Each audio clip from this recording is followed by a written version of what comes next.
Bárbara Coelho, se tem uma data lembrada em todo o esporte mundial e por muitos brasileiros no nosso coração, é o dia 1º de maio de 94, foi o dia que a gente perdeu a Ayrton Senna na curva Tamburello, lá em Imola. Eu lembro detalhes daquele dia, eu estava com meu pai, estava com meu irmão, a gente assistiu a repercussão daquele dia inteiro, o que aconteceu, né? Então acho que a gente que é brasileiro, a gente acordava muito mais para ver a Ayrton Senna do que para ver a própria Fórmula 1. Tem razão, e eu tinha 7 anos, e os domingos de manhã simbolizavam a confraternização da família. E naquela manhã, meu pai, minha mãe e meu irmão, todos muito assustados, e claro que me marcou muito. Olha só, Bárbara, segundo o IBGE, a nossa população, 40% dela tem menos de 25 anos. Ou seja, pessoas que jamais viram o Ayrton competir, como é que era o Ayrton como cidadão. Eles nunca tiveram a oportunidade de ver a Ayrton Senna guiando essa McLaren, ser tricampeão com tantas histórias guiando esse carro, né? Exatamente por isso o Esporte Espetacular levou alguns convidados especiais que conheceram muito a Ayrton Senna para explicar para essa geração quem foi Ayrton Senna da Silva.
Com muito apetite e passa por Niki Lauda. Ayrton Senna, a nova estrela da Fórmula 1. Ayrton Senna vem do Grande Prêmio de Portugal. Campeão mundial de 1988. Essa ideia vai ser no grito.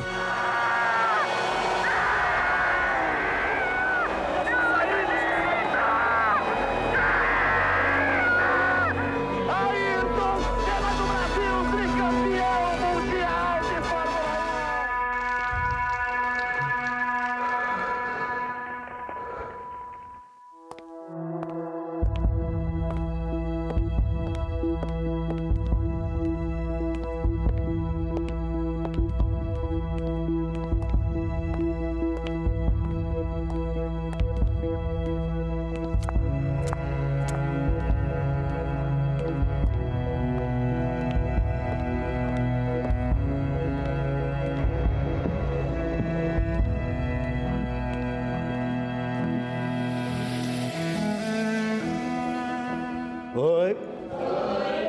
E aí, bom dia para vocês. Bom dia. Olá, meninas. Eu vim aqui hoje para contar um pouco da história de um grande amigo meu. O meu irmão. Hoje eu vou contar a história de meu ídolo. Um fenômeno. Hoje eu vim falar para vocês do chefe. Mas que, infelizmente, morreu.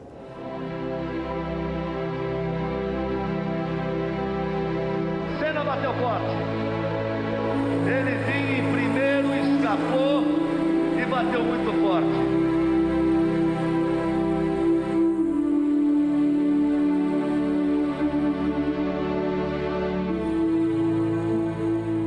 Quem já viu a cena da batida que nos levou a Ayrton? Quem viu, levanta a mão. Por isso é que eu digo que é quase inacreditável que ele tenha nos deixado há 25 anos. Vocês não sabem o que eu passei naquele dia. Quando eu disse, Senna bateu forte. É a parte de maior velocidade, eles vão atingir aos 330 km por hora. Senna bateu forte. Ele vinha em primeiro, escapou e bateu muito forte. A gente ficava sempre nervoso quando o Ayrton corria, desde a primeira até a última corrida. porque correr é uma atividade perigosa, né? Tanto é que o Ayrton morreu.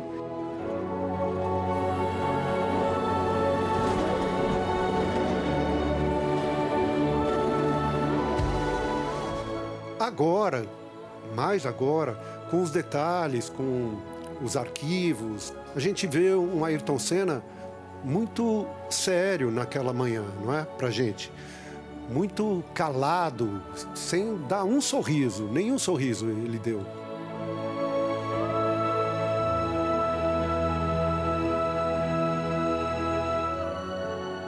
Muito focado, mas ao mesmo tempo chateado.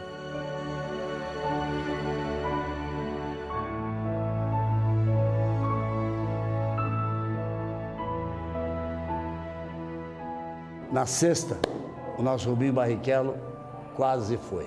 Vocês lembram daquela curva onde eu bati? Era uma curva feita mais ou menos 200 por hora. E só vi que o carro não aguentou a minha velocidade a hora que eu já estava em cima da zebra. Eu bati meu capacete no volante, eu quebrei meu nariz no volante e aí eu apaguei totalmente.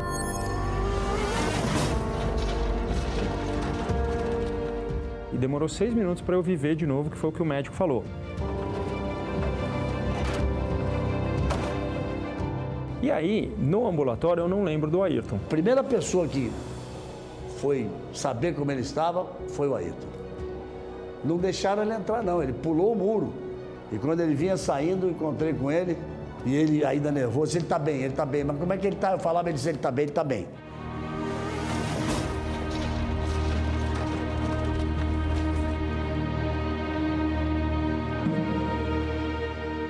No sábado, morreu o austríaco Ratzenberger, nos treinos. O Ayrton parou, desceu do carro, correu na torre de controle e ali, talvez vocês não soubessem, tinha um movimento dele, do Gerhard Berger, do Nick Lauda. No domingo eles estavam num cantinho conversando, preocupados com a segurança e aumentar a segurança do carro. Não deu tempo para o Ratzenberger e, infelizmente, não deu tempo para o Senna. Depois da tragédia consumada, sempre aparecem os relatos de premonições e pressentimentos. São reações naturais de perplexidade diante da grande perda. Eu me lembro muito, nós estávamos treinando para o Campeonato Mundial de Basquete. No hotel, e eu estava assistindo embaixo, esperando o técnico chamar para a gente ir no ônibus para ir para o treino. E aí nós estávamos assistindo a corrida, quando aconteceu o acidente. Ayrton Senna, a batida muito forte. Eu fiquei sabendo que ele tinha morrido pelo Gerhard Berger. A última imagem que tem dele era o helicóptero saindo. O helicóptero leva a nossa oração, a nossa fé. Eu dizia, vá com Deus, meu amigo, meu irmão. Seja forte, lute muito. Nós estamos com você.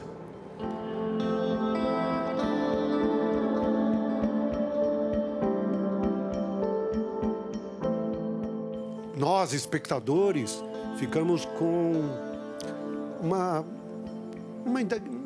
coisa na cabeça do tipo, não vai acontecer, não é?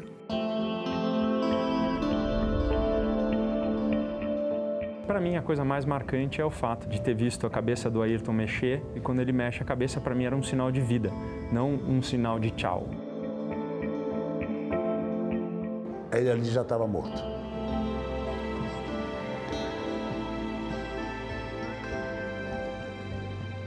Eu perdi um grande amigo, não sei o que dizer. Acho que a família perdeu um filho fantástico. Acho que não há como mensurar a perda. É um momento terrível, terrível. Foi um choque tão grande, porque ele era muito, olha, eu me arrepio quando eu falo dele. Eu não acredito que isso tenha acontecido ainda. É difícil de acreditar que o Ayrton Senna, gente, tenha morrido.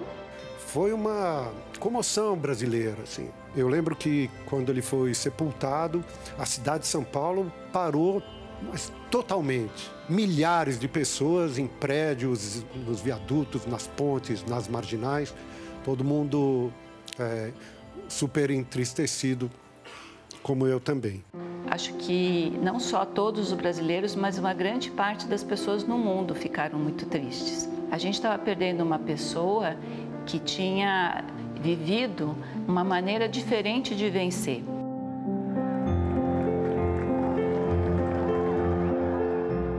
Para falar desse carisma, só o grande companheiro de equipe do Ayrton, o Berger. Sempre que vem aos fins de semana de corrida, as pessoas me falam: você foi próximo a ele, conte como ele era como pessoa.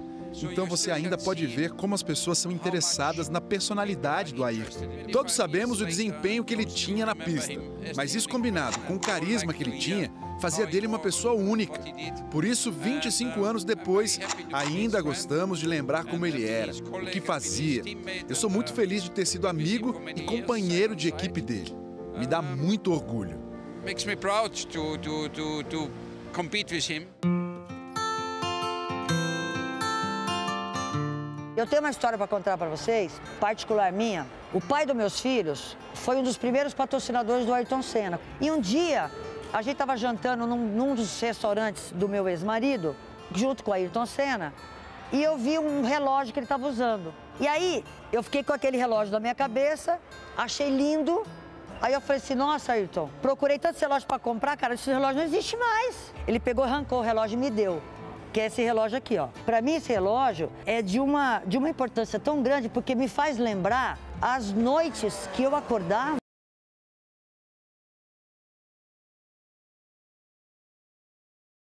Reunia a família para torcer por ele.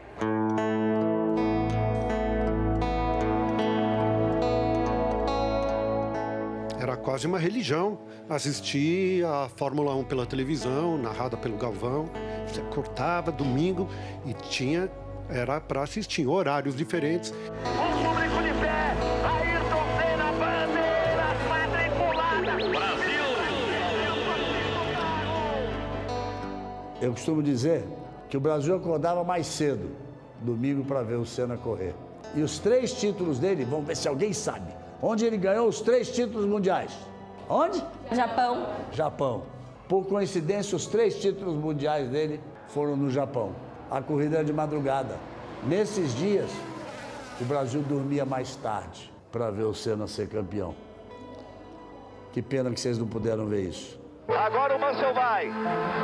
Eles vão dividir a curva, Senna olha de lado, vai o Mansell, eles vão, roda com roda. O tri que o Ayrton conquistou em Suzuka, teve um momento em que o Mansell estava vindo muito rápido e entra na curva 1 e aí sai comendo poeira, não estava conseguindo acompanhar o Ayrton e acaba rodando. Passou reto, Mansell! Acaba o campeonato mundial porque aí ele não consegue mais voltar. Eu lembro bem o próprio Galvão falando na hora. Eu sabia porque acho que o Ayrton tinha dado um toque para ele que se ele estivesse liderando e ganhando o campeonato, ele deixaria o Berger passar. Eu sabia! Você não deixa Berger passar! Brasil! Gerhard Berger vence! Ayrton Senna do Brasil, tricampeão mundial de Fórmula 1!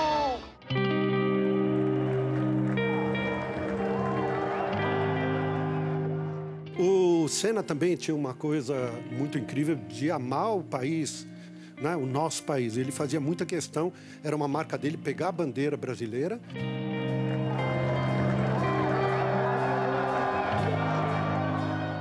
Ele estava num momento meio estranho no nosso país e tal. E quando ele começou a aparecer...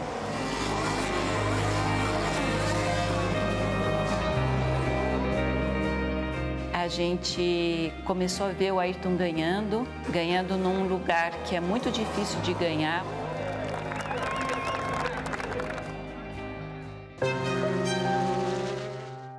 Vou contar a historinha para vocês. Essa que vocês não tinham nascido mesmo, que essa é de 1986. Copa do Mundo, o Brasil foi eliminado pela França. Nos pênaltis, no mesmo fim de semana, tinha uma corrida em Detroit, nos Estados Unidos. O diretor de equipe dele, o projetista, Gerard Carouge, muito amigo dele, muito amigo meu, francês. Os mecânicos de motor, franceses. E atormentaram a vida dele. Ele ganhou a corrida, parou o carro, tinha um brasileiro com a bandeira do Brasil e pediu a bandeira. E deu a volta da vitória com a bandeira brasileira na mão. Ele corria, ele vencia e ele levantava a nossa bandeira. Era uma marca dele pegar a bandeira brasileira toda vez que ele ganhava e dar pelo menos uma volta no circuito com essa bandeira. Aí vai ele! Aí vem Senna! Tem uma história muito legal do Ayrton Senna, que eu não lembro em que circuito ele estava correndo, mas o que eu lembro assim, ele estava correndo e houve um problema na transmissão do carro. E ele completou a corrida com o carro emperrado na 6ª marcha. E no final dessa corrida ele gritava.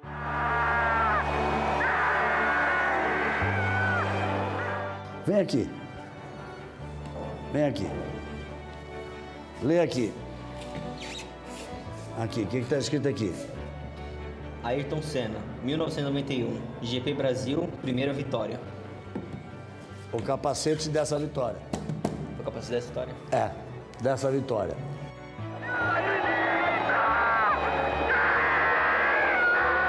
Sabiam que ele nunca tinha ganho no Brasil? Ele corria, toda vez acontecia alguma coisa ele não ganhava. O carro dele foi ficando sem marcha. Do meio da corrida para frente, as marchas dele foram quebrando. É praticamente impossível você completar as voltas com apenas uma marcha.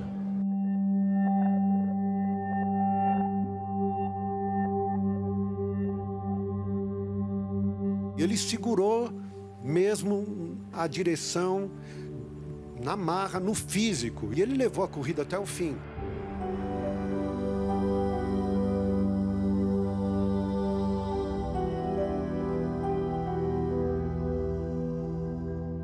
Ele não tinha forças para segurar o troféu, mas aos poucos foi indo, ele segurou com uma mão, levantou.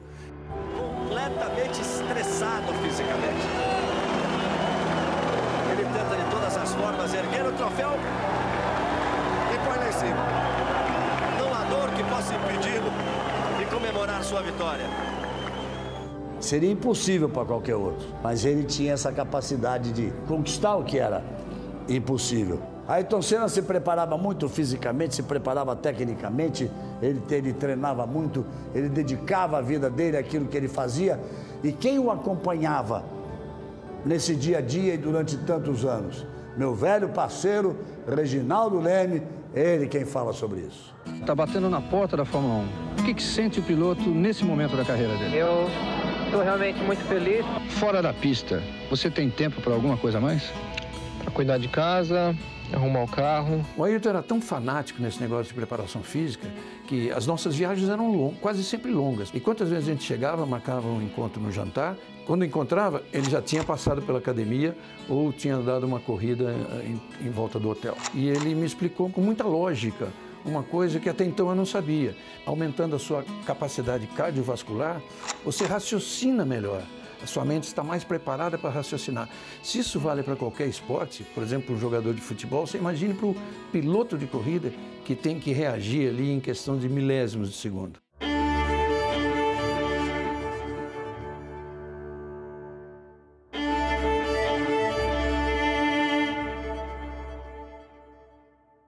Galvão, eu queria saber como era a relação entre o Ayrton Senna e o Nelson Piquet.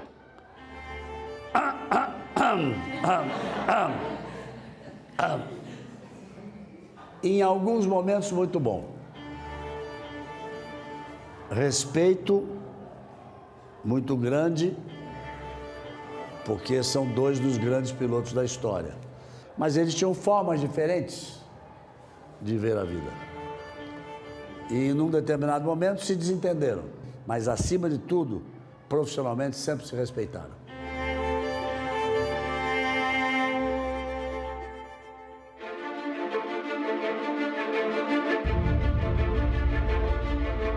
Qual era o maior rival do Senna? Ah, era o Prost. O professor Alain Prost, o grande adversário dele. Eu me lembro muito dos títulos de 88, ele largou, parecia que ia parar. Ficou Senna, fica à sua frente, fica lá para trás Ayrton Senna. E ele foi passando todo mundo. Ele criava momentos únicos. Já vem na 8ª posição, faz uma recuperação fantástica, Senna. Senna vai que vai com tudo e passa Prost. Passou o Alain Prost, ganhou a corrida e foi campeão do mundo pela primeira vez. Campeão mundial de 1988! Todo mundo estava esperando para ver, falando assim, será que esse cara é bom mesmo, não é? E aí, quando o Ayrton ganhou o campeonato mundial, as pessoas assim, não, ele é bom mesmo.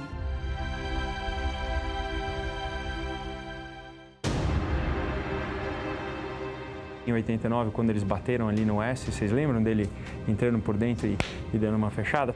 Ele chegou na chicane, Senna meteu por dentro, vai bater, vai bater! Assim se bate, o favorecido é Prost! Ali teve uma disputa não muito leal. O Prost bateu de propósito. O Prost saiu do carro, o Senna vai tentar voltar. Volta aí, então, Senna depois da batida com o Prost. Ele tinha perdido a asa, deu uma volta inteira, parou nos boxes, trocou a asa dianteira, ganhou a corrida.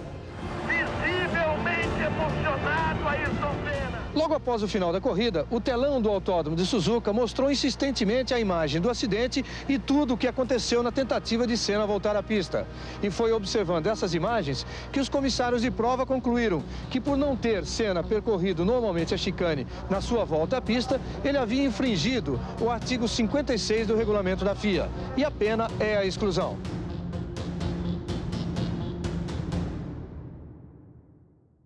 No ano seguinte, em 90, Senna na pole position, Prost em segundo.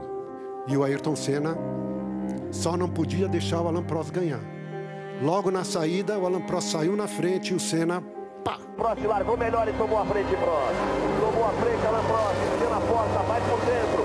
E aí a batida dos dois, e aí se seguir a prova é final de campeonato. O Ayrton tinha muita coragem de falar assim, eu não vou tirar o pé, vou até onde o cara, se ele fechar, a gente vai bater. Aquele momento foi um momento muito decisivo para o Ayrton, porque ele tinha na cabeça esse conflito. O conflito de ser um piloto genial, mas que em determinado momento a vingança, vamos chamar assim, entre aspas, falou mais alto e ele fechou o Alain Prost. Nesse dia eu perguntei para ele assim, cara, mas bater daquele jeito, bater naquela velocidade, ele falou, não. Sabe o que foi? Eu me atrapalhei. Eu quis pisar no freio, errei, pisei no acelerador. Nenhum dos dois ganhou bonito, esses dois títulos. A gente tem que ter um adversário. O nosso adversário significa que seja nosso inimigo, mas quem vai falar sobre rivalidade é o Alain Prost. Everybody think about. Todo mundo pensa naqueles momentos mais duros que nós tivemos, e foi duro mesmo, sabe? Mas sempre com respeito. Mas durante o briefing, a gente sempre conversava como se não tivéssemos qualquer problema. Falando sobre o carro, tentando chegar ao melhor acerto possível. Posso jurar que eu nunca menti sobre nada do carro. E tenho certeza que ele também. Isso significa que a gente tinha um respeito absoluto. Além disso, depois que eu decidi me aposentar, eu vi uma pessoa completamente diferente. Muito próximo de mim, me ligando sempre para fazer perguntas.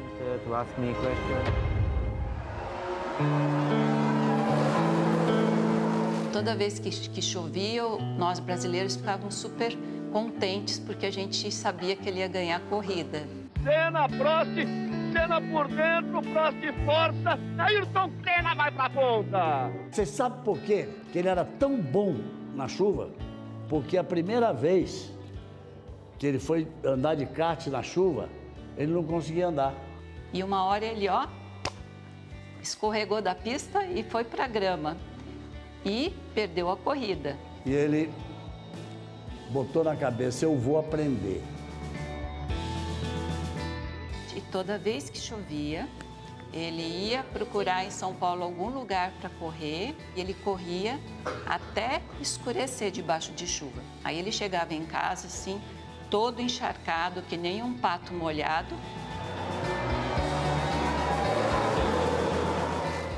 Qual foi a a reação do Ayrton quando ele ganhou a primeira corrida dele? Todas as vezes que ele ganhava, ele ficava muito feliz. O negócio dele era ganhar a corrida. A primeira vitória dele, que foi na Lotus, no segundo ano de carreira dele de Fórmula 1, foi numa tempestade em Portugal.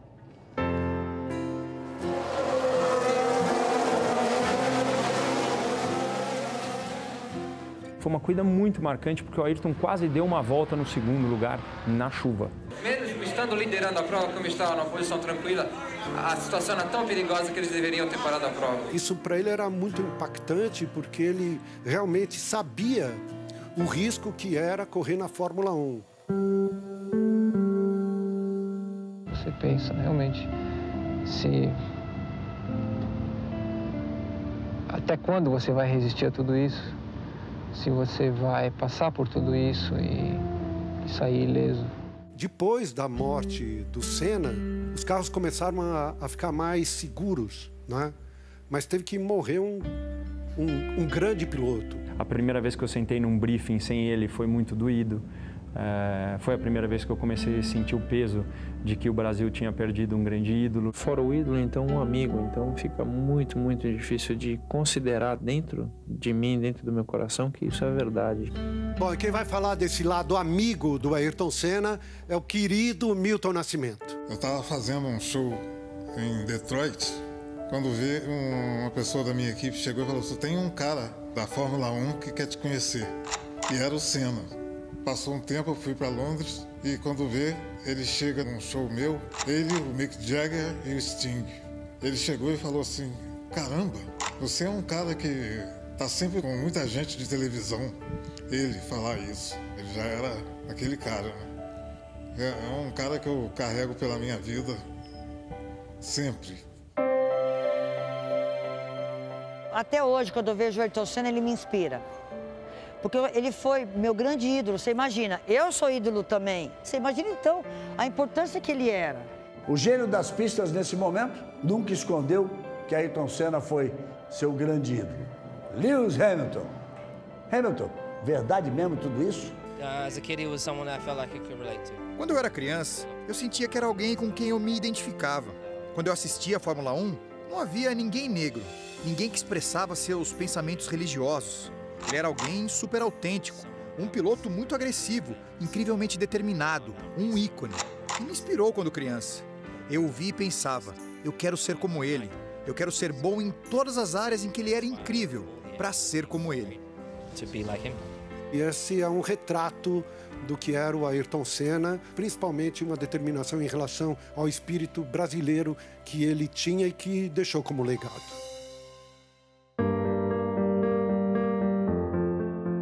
Como ele foi ajudado quando ele estava começando, a gente não pode esquecer de ajudar as pessoas quando a gente cresce também. E ele é ainda um grande exemplo. Hoje ele tem uma fundação que ele ajuda as crianças na educação. Ele falou comigo um pouquinho antes da corrida do Brasil, 2 meses antes dele morrer.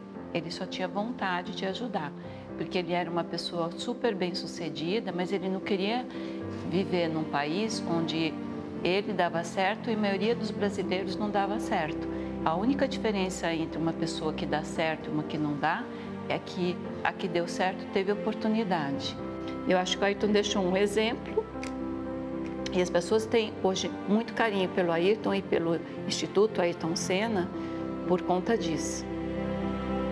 Eu acho que a mensagem que fica aqui hoje para vocês, jovens que estão tentando chegar, é que o Ayrton sempre sonhou. É o sonho que vai fazer de vocês campeões como o Ayrton Senna foi pra gente.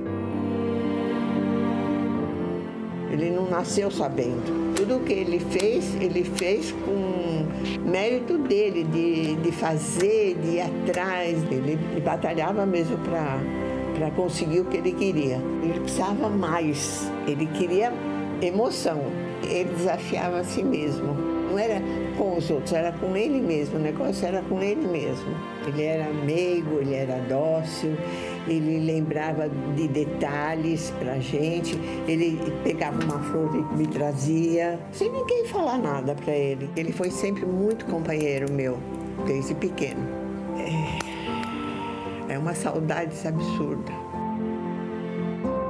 Meu nome é Neide Senna da Silva e eu sou mãe do Ayrton Senna da Silva. Volto ao início da história. São 25 anos já que ele nos deixou. Para mim, continua. Que possa servir realmente de uma linha para essa vida de vocês está só começando. Vocês são o futuro desse país. Vocês são o nosso futuro.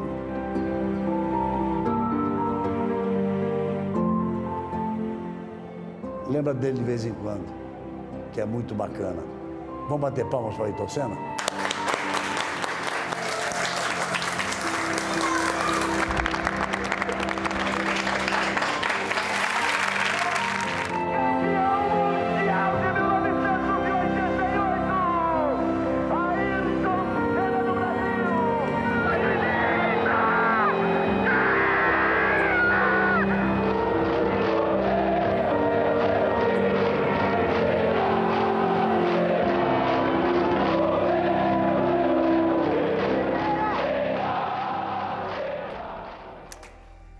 Existe o atleta, com respeito a todos, e existe o herói. O Ayrton foi o nosso herói. E eu vou seguir a linha do Galvão. Eu espero que as pessoas sigam o Ayrton. Que tudo que a gente viu hoje, a gente não esqueça, porque ele é o exemplo de comprometimento, de esperança, de amor pelo país, de amor pelas pessoas e uma inspiração que tem que ficar para essa nova geração que teve a oportunidade aqui no Esporte Espetacular de conhecer a história do Ayrton Senna. Para mim, um pouco mais velho, que viu o Ayrton na minha adolescência, que lembro das corridas, que lembro do jeito que ele era, eu fui transportado para essa época, eu acho que é a gente que viu, é esse Ayrton que a gente quer lembrar, o da vitória de Estoril, debaixo de chuva, aquele campeonato de 88 que ele passa todo mundo em Suzuka e ganha o título, a rivalidade com o Prost, com o Mansell, com o Piquet, é assim que a gente tem que lembrar do Ayrton. E é bom a gente ter ídolos que inspirem, ídolos positivos, como foi e sempre vai ser o Ayrton Senna.